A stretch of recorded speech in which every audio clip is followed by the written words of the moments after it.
నమస్కారం ఎస్ఎస్9 న్యూస్ కి స్వాగతం. ముందుగా హెడ్లైన్స్. సుప్రీంకోర్టు తీర్పును స్వాగతించిన సీఎం చంద్రబాబు. తిరుపతిలో వారాహి డిక్లరేషన్ విడుదల చేసిన పవన్ కళ్యాణ్. జగన్ క్యాంపు కార్యాలయ ఫర్నిచర్పై జీఏడీకి వైసీపీ లేఖ. సమంతపై కొండా సురేఖ వ్యాఖ్యలు తీవ్రంగా స్పందించిన కేంద్ర మంత్రి. సొంత సోషల్ మీడియాలో ఎలాన్ మస్క్ రికార్డు. విలన్ పాత్రల నటుడు మోహన్ రాజు కన్నుమూత. తిరుమల లడ్డు కల్తీ వ్యవహారంపై స్వతంత్ర బృందంతో విచారణ జరిపించడం మంచిదని సుప్రీంకోర్టు తీర్పునిచ్చింది. 5 సభ్యులతో స్వతంత్ర దర్యాప్తు బృందం ఏర్పాటు చేయాలని జస్టిస్ బిఆర్ గవాయ్ తెలిపారు. ఇందులో 2 సిబిఐ, 2 రాష్ట్ర పోలీసు అధికారులు, 1 ఫుడ్ సేఫ్టీ అధికారి ఉండాలని సూచించారు. అత్యున్నత న్యాయస్థానం తీర్పును సీఎం చంద్రబాబు స్వాగతించారు. సిట్ ఏర్పాటును స్వాగతిస్తున్నట్లు తెలియజేశారు. ఈ మేరకు చంద్రబాబు ట్విట్టర్ వేదికగా స్పందించారు. తిరుపతి లడ్డు కల్తీ వ్యవహారంపై దర్యాప్తునికి సిబిఐ, ఏపీ పోలీసులు, ఎఫ్ఎస్ఎస్ఏఐ అధికారులతో కూడిన సిట్ ని ఏర్పాటు చేస్తూ సుప్రీంకోర్టు జారీ చేసిన ఆదేశాలను స్వాగతిస్తున్నాను. సత్యమేవ జయతే, ఓం నమో వెంకటేశాయ అని చంద్రబాబు ట్వీట్ చేశారు. తిరుమల లడ్డు తయారీలో కల్తీని వాడారంటూ ఏపీ సీఎం చంద్రబాబు తీవ్ర ఆరోపణలు చేసిన తర్వాత డిప్యూటీ సీఎం పవన్ కళ్యాణ్ సనాతన ధర్మం గురించి తరచుగా తన బాణి వినిపిస్తూ ఉన్నారు. తిరుపతిలో ఇవాళ నిర్వహించిన సభలో పవన్ వారాహి డిక్లరేషన్ విడుదల చేశారు. ఈ డిక్లరేషన్ లో సనాతన ధర్మ పరిరక్షణ గురించి ప్రస్తావించారు. మొత్తం 7 అంశాలతో ఈ డిక్లరేషన్ రూపొందించారు. I'm addressing this from Tirupati regarding the desecration of Lord Balaji. I came in front of you not as Deputy Chief Minister of Andhra Pradesh, not as Janasena Party President, but as an average citizen of Bharat, of a nation, and as a practitioner of Sanatana Dharma. I came in front of you all. ఒక deputy CM గానో, Janasena party అధ్యక్షుడు గానో నేను ఇక్కడికి రాలా. సగటు భారతీయుడిగా, సగటు హైందవ ధర్మాన్ని పాటించే హిందువుగా నేను మీ ముందుకు వచ్చాను. నా సనాతన ధర్మాన్ని, నా హైందవ సనాతన ధర్మాన్ని ఆరాధిస్తాను. ఇస్లాం, క్రిస్టియన్, సిక్,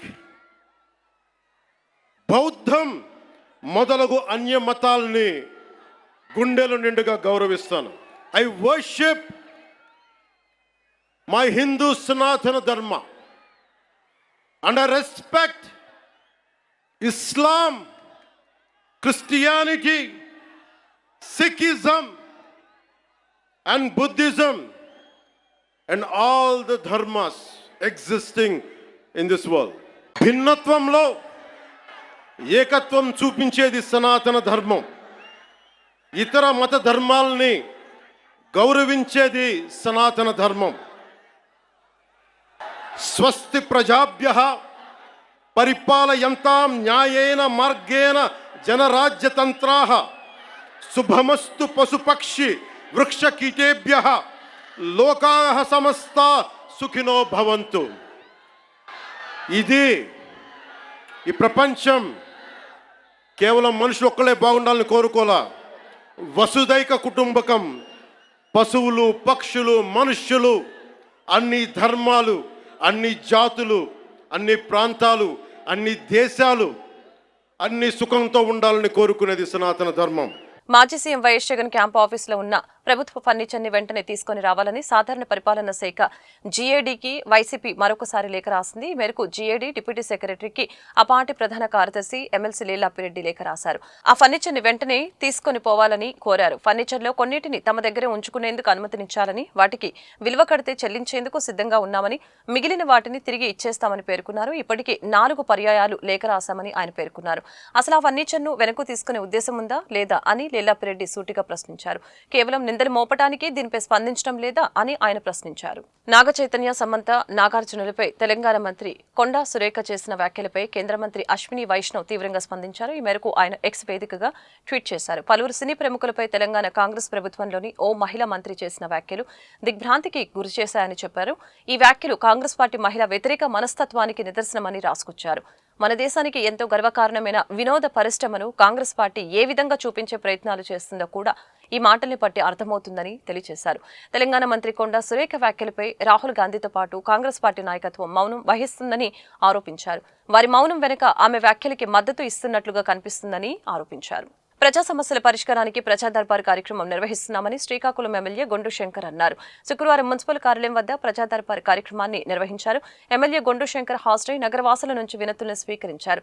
వ్యక్తిగత సమస్యలతో పాటు తమ ప్రాంతంలో మౌలిక వసతులు కల్పించాలని, రోడ్లు, డ్రైన్లు ఏర్పాటు చేయాలని, కొడుకుపోయిన డ్రైన్లని పునరుద్ధరించాలని వినతులు అందజేశారు. మున్సిపల్ మంచినీటి కుళాయిల ద్వారా కొన్ని ప్రాంతాల్లో తాగునీరు సక్రమంగా సరఫరా కావటం లేదని, అన్ని వార్డులతో పాటు శివారు కాలనీలకు సైతం కుళాయిల ద్వారా త్రాగునీరు అందించాలని ఎమ్మెల్యేకు వినతి పత్రాన్ని అందజేయడం జరిగింది. ముఖ్యంగా ఇంటి పన్ను అధికంగా వస్తుందని, తమకు విధించిన ఇంటి పన్నును తగ్గించాలని పలువురు వ్యాపారస్తులు, నిరుద్యోగులు ఎమ్మెల్యే దృష్టికి తీసుకుని వెళ్లారు. ప్రజా దర్బార్లో వచ్చిన వినతుల్ని శాఖల వారీగా సమీక్షించి ఆయా విభాగాల త్వరితగతిన పరిష్కరించాలని మున్సిపల్ కమిషనర్తో పాటు హెల్త్ ఆఫీసర్, ఇతర అధికారులకి గొండు శంకర్ సూచించారు. శ్రీ శ్రీ శ్రీ నీలమణి దుర్గ అమ్మవారి ఆలయంలో దసరా శరన్నవరాత్రి ఉత్సవాలు గురువారం ప్రారంభమయ్యాయి. ఈ శరన్నవరాత్రి ఉత్సవాలు 9 రోజుల పాటు ఘనంగా జరగనున్నాయి. ఉత్సవాల్లో భాగంగా మొదటి రోజు పాతపట్నం శాసనసభ్యులు శ్రీ మామిడి గోవిందరావు పాల్గొని అమ్మవారికి పట్టు వస్త్రాలు సమర్పించారు. అనంతరం జ్యోతి ప్రజ్వలన చేసి ఉత్సవాలను ప్రారంభించారు. అమ్మవారికి ప్రత్యేక పూజలు చేశారు. అమ్మవారి ఉత్సవాలు ప్రారంభించడం చాలా సంతోషంగా ఉందని తెలిపారు. అలాగే ప్రతి దసరాకి అమ్మవారి ఆలయానికి వచ్చే భక్తులకి ఆలయ ప్రాంగణంలో వేలాది మందికి తన సొంత ఖర్చులతో అన్న సంతర్పణ కార్యక్రమం ఏర్పాటు చేయడం జరుగుతుందని చేశారు. కార్యక్రమంలో ఆలయ ఈవో టి వాసుదేవరావు, ఆలయ సిబ్బంది, తెలుగుదేశం పార్టీ నాయకులు, కార్యకర్తలు తదితరులు పాల్గొన్నారు. Tech billionaire Tesla space X యజమాని ఎలాన్ మస్క్ సొంత సోషల్ మీడియా ప్లాట్ఫామ్ ఎక్స్ ట్విట్టర్లో రికార్డు సృష్టించారు. గురువారం నాటికి ఎక్స్లో ఆయన ఫాలోవర్ల సంఖ్య 200 మిలియన్లకు చేరింది. దాంతో ఈ సోషల్ మీడియా ప్లాట్ఫామ్లో ఈ మార్కును అందుకున్న మొదటి వ్యక్తిగా రికార్డుకెక్కారు. మస్క్ తర్వాత ఎక్స్లో అత్యధిక ఫాలోవర్లు కలిగిన వారిలో అమెరికా మాజీ అధ్యక్షుడు బరాక్ ఒబామా 131.9 మిలియన్లు, ఫుట్బాల్ దిగ్గజం క్రిస్టియానో రొనాల్డో 113.2 మిలియన్లు ఉన్నారు. ఎక్స్ అనేది భూమికి సంబంధించిన గ్రూప్ చాట్ అని మస్క్ తన పోస్టులో పేర్కొన్నారు. తెలుగులో పలు ఇతర దక్షిణాది భాషల్లో విలన్ పాత్రలతో గుర్తింపు తెచ్చుకున్న ప్రముఖ నటుడు మోహన్ రాజు కన్నుమూశారు.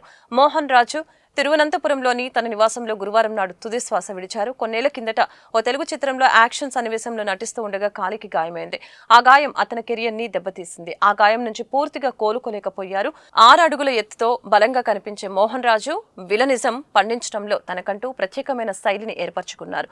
ఆయన అంత్యక్రియలు రేపు తిరువనంతపురంలో నిర్వహించనున్నారు. వార్తలు ముగించే ముందు హెడ్లైన్స్ మరొకసారి. సుప్రీంకోర్టు తీర్పును స్వాగతించిన సీఎం చంద్రబాబు.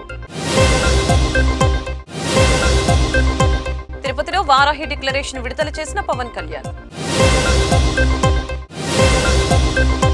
జగన్ క్యాంపు కార్యాలయ ఫర్నిచర్పై జీఏడీకి వైసీపీ లేఖ. సమంతపై కొండా సురేఖ వ్యాఖ్యలు తీవ్రంగా స్పందించిన కేంద్ర మంత్రి.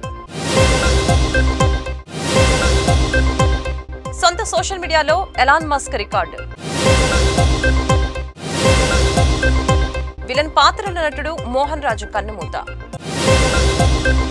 ఈ వార్తలు ఇంతటితో సమాప్తం. మరొక బులెటిన్ మళ్ళీ కలుద్దాం. చూస్తూనే ఉండండి SS9.